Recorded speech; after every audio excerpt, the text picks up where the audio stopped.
नमस्कार, सूजत समाचार में आपका स्वागत है। मैं हूं आपके साथ निशा शर्मा।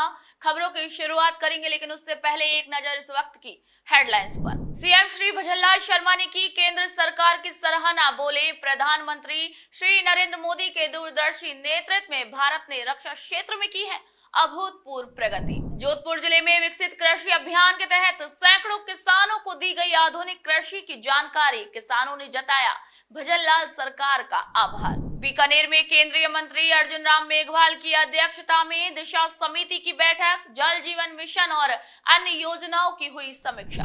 शिक्षा मंत्री श्री मदन दिलावर की अध्यक्षता में राइजिंग राजस्थान के एमओयू की समीक्षा। भामाशाह सम्मान समारोह की तैयारियां जोरों पर। चलिए अब खबरों की ओर रुख करते हैं। मुख्यमंत्री श्री भजनलाल शर्मा ने केंद्र की मोदी सरकार की सराहना की।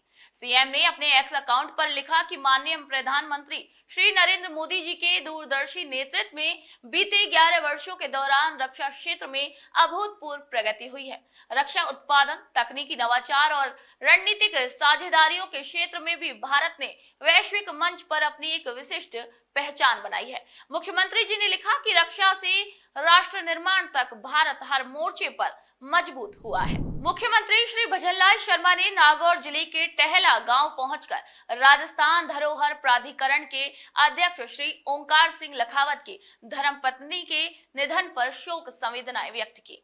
ये दौरा मानवीय संवेदनाओं का प्रतीक है, जहां राज्य के मुखिया ने निजी रूप से परिजनों से मिलकर दुख साझा किया। मुख्यमंत्री श्री भजनलाल शर्मा सोमवार को नागौर जिले के टहला पहुंचे। वहां उन्होंने स्वर्गीय रतन कंवर के चित्र पर पुष्प अर्पित कर श्रद्धांजलि दी और शोक संतप्त परिवारजनों से भेंट की।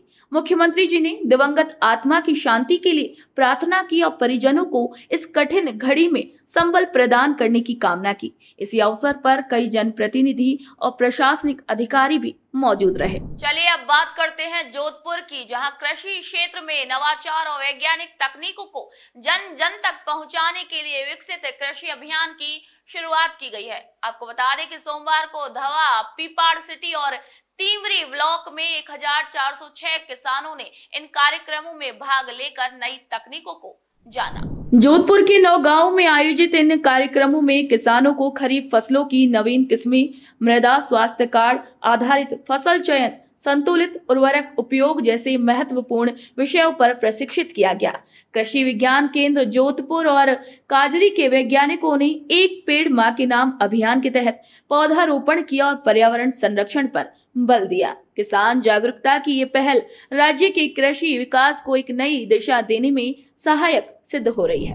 बीकानेर से एक महत्वपूर्ण प्रशासनिक गतिविधि के तहत केंद्रीय विधि और न्याय मंत्री अर्जुन राम मेघवाल ने दिशा समिति की बैठक में 39 केंद्र प्रवर्तित योजनाओं की समीक्षा की। इस बैठक में जल जीवन मिशन और पीएम आवास योजनाओं सहित अनेक विषयों पर चर्चा की गई। बीकानेर कलेक्ट्रेट में हुई बैठक में अर्जुन राम मेघवाल ने जल जीवन मिशन की प्रगति की समीक्षा करते हुए अधिकारियों को समयबद्ध और गुणवत्ता युक्त कार्य सुनिश्चित करने के निर्देश दिए। बैठक में आरडीएसएस, पीएम सूर्य घर योजना, भारत माला परियोजना, पीएम मातृ वंदना योजना और प्रधानमंत्री फसल बीमा योजना पर चर्चा की गई। उन्होंने स्वच्छता, सीवरेज और गैस पाइपलाइन जैसे विषयों पर भी विशेष जोर दिया।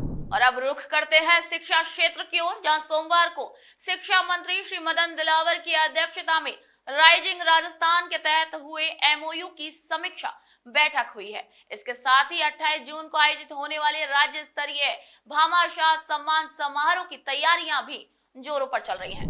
बैठक में निवेश प्रस्तावों को धरातल पर उतारने और सैनिक स्कूलों की प्रगति पर चर्चा की गई।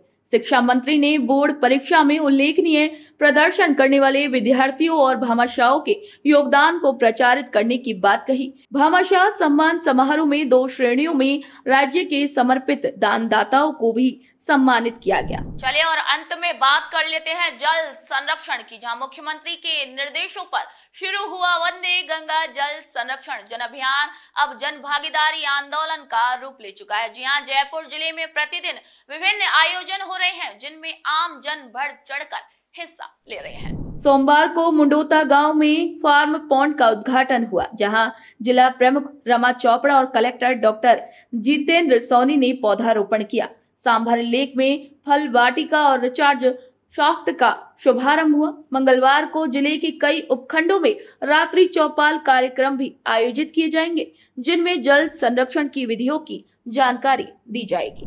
सुजस समाचार के खास बुलेटिन में फिलहाल इतना ही। कल फिर आप सभी से मुलाकात होगी नई खबरों और नई जानकारी के साथ। तब तक के लिए मुझे दीजिए इजाजत। नमस्कार।